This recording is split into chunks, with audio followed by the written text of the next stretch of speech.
Maaliwalas na pagbati mula dito sa bundok Isarog. Narito ang inyong lingkod, Ping Bilyasa, upang talakayin ang susunod nating paksa tungkol sa mga karaniwang halaman at mga gamit nito dito sa bundok Isarog.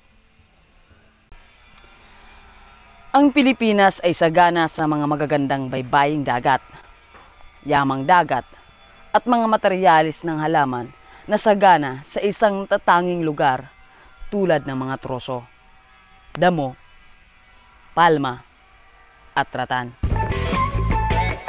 Bilang karagdagan, malaking biyaya ang masagana at talagang kakaibang uri ng mga katutubong halaman at mga hayop sa kagubatan na tinatagurian nating flora and fauna. Bilang mahalagang bahagi ng aming sambahayan na nagbibigay ng mga pagkukunan ng pagkain, kahoy sa pagtatayo ng aming mga kubo, panggatong at mga gamot. Sa daan-daang mga halaman na matatagpuan sa buong bansa, kabilang sa mga pinagkakaraniwang materyales, ay lubhang kapaki-pakinabang ng mga halamang katutubo ng Pilipinas na makukuha dito sa bundok Isarog ay ang abaka, na kabilang sa pamilya ng saging na matibay ang kanyang mga hibla. Ang hibla ay may karaniwang ningning na may mga kulay mula sa purong puti hanggang kayumanggi. Ang lubid ng abaka ay napakatibay at tumatagal sa tubig.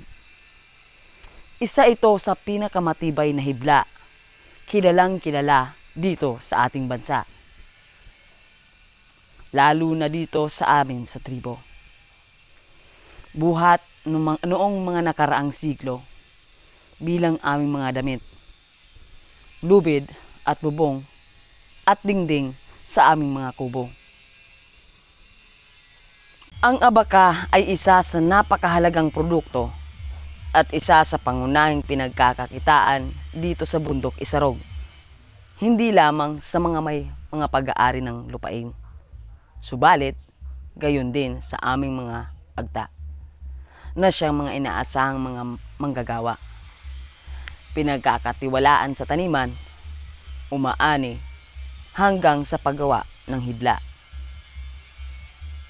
Hinahabi din ito upang lumikha ng mga alpombra, kortina at marami pang ibang tela gamit sa muebles at pang-industriyang materyales.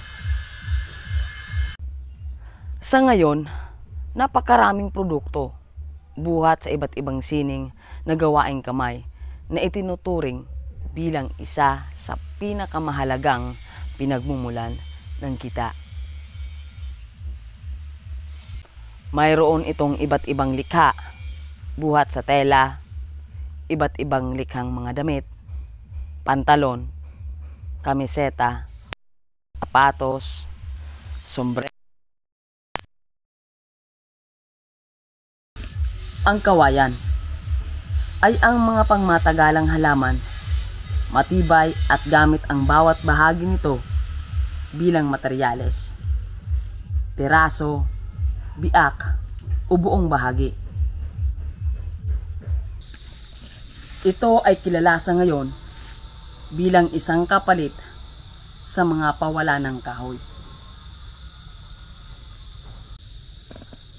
Ang kawayan ay isang uri ng halaman na may guwang ang tangkay, kabilang sa pamilya ng damo.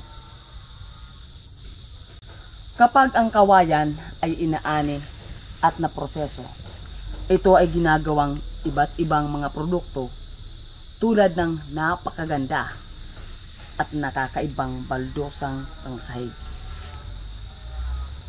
Iba pang mga materyales sa paggagawa ng bahay o gusali, papel, pagkain, at iba pang mga kagamitan sa kusina at iba pang mga produkto.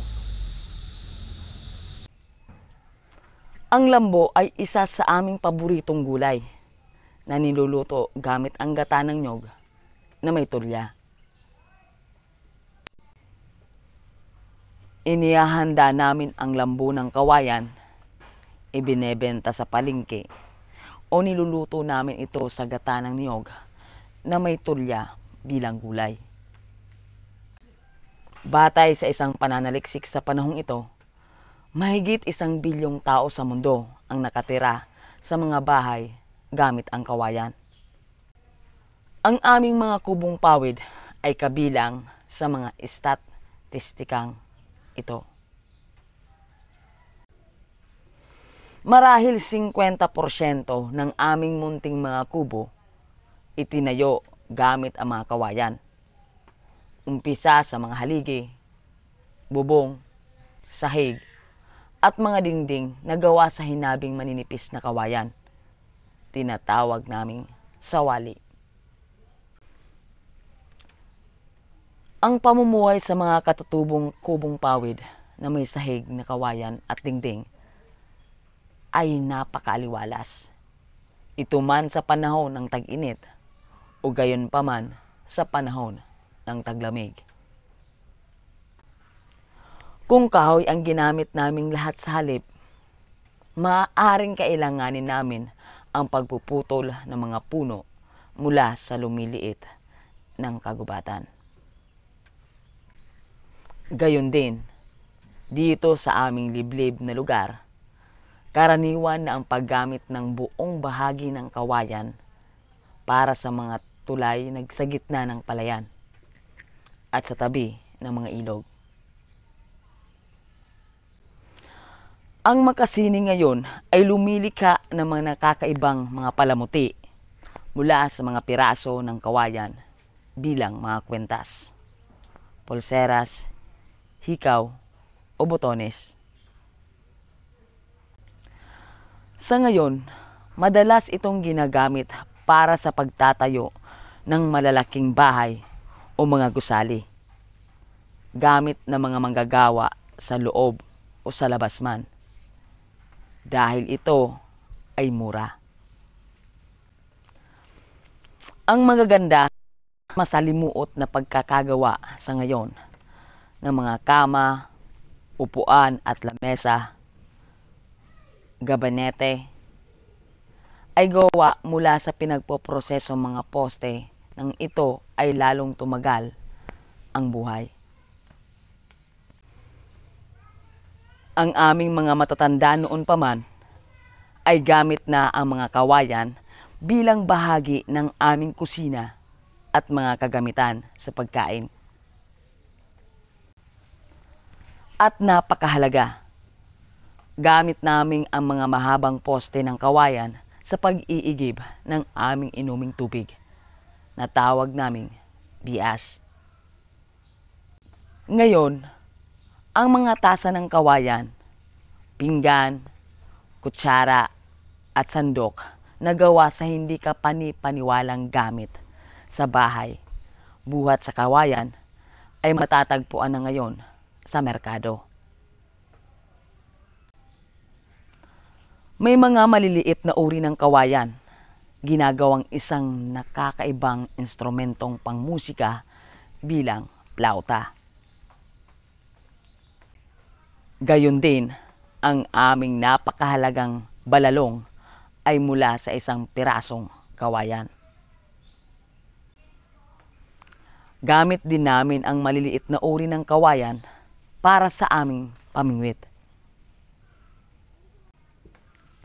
Gayon din, ang aming salakab upang manghuli ng isda ay mula sa mga piraso ng kawayan. Ang ratan ay kabilang sa uri ng mga baging. Karaniwan itong tumutubo sa mababa hanggang katamtamang taas ng kagubatan. Ang ratan ay mahalaga sa ekonomiya at kinasanayang gamit sa paggawa ng mga muebles, basket, tungkod, hinabing banig, at iba pa. Ang mga bastong ratan ay isa sa pinakamahalaga at matibay na produkto ng kagubatan na hindi gawa sa kahoy. Halos lahat ng produkto ng ratan ay mula pa rin sa ligaw na halaman sa kagubatan. Nakakalungkot dahil maraming kagubatan ang sinisira at inaabuso ngayong panahon, kaya't nanganganib na ang mga ratan. Samot-sari ang nagagawa buhat sa iba't ibang uri ng ratan, maliban sa muebles. Iba't ibang uri ng sining o mga gawaing kamay, mga matibay na lalagyan, basket, at iba pang bagong bagay. Buri. Gamit namin ang katamtamang dahon ng buri. Ang mga pahabang hiniwang dahon nito ay marami ang kagamitan. Ang buri ay matibay at hindi nasisira ng mahalumigmig na panahon. Lahat kami dito sa Isarog ay gamit ang banig na buri. Noong unang panahon, bago dumating ang plastic sa pamilihan, lahat ay gamit ang mga basket mula sa hinabing buri para sa pamimili. Habang ang mga lalaki ay suot ang sombrero buhat sa buri. Sa kasalukuyang panahon, ang iba pang mga produkto ng buri ay gamit sa hapag-kainan, mga modelong bag, gayon din sa mga lalagyan ng pagkain. Gamit namin ang lampaso sa paglilinis ng sahig, sa kusina at kung saan-saan pa. Ito ay pinoproseso at ginagawang lubid, panloob o panlabas para sa paggawa ng karpet, takip, pampakapal sa dingding, kuskusan ng paa sa pintuan, unan para sa mga kutson, at bilang kukupit para sa paghahalaman. Ang nito. Ang halamang baging na ito ay nabubuhay sa kagubatan at gayon din sa mga palumpong at maaliwalas na lugar. Ito ay isang pabilog na natatakpan bilang proteksyong balat. Isa itong matigas na panlabas na bahagi na nagpapanatili ng init at halumigmig.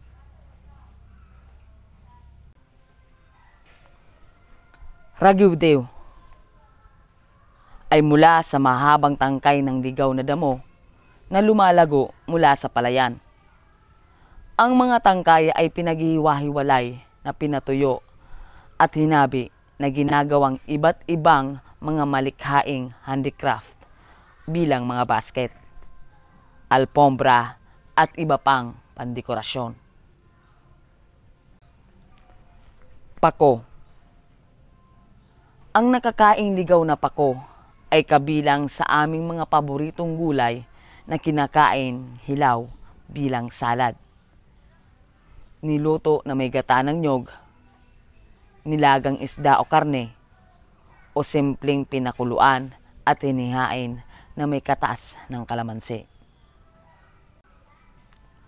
Habang ang iba pang uri ng pako ay ginagamit sa pag-aayos ng mga bulaklak o bilang mga halaman.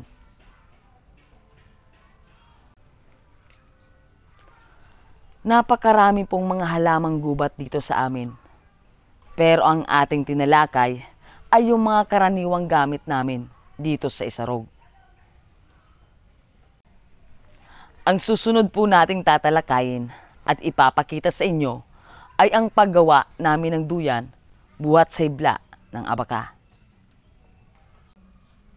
Salamat po sa inyong pagtangkilik at huwag pong kalimutan ang pag-subscribe at pag-view sa aming mga kwento.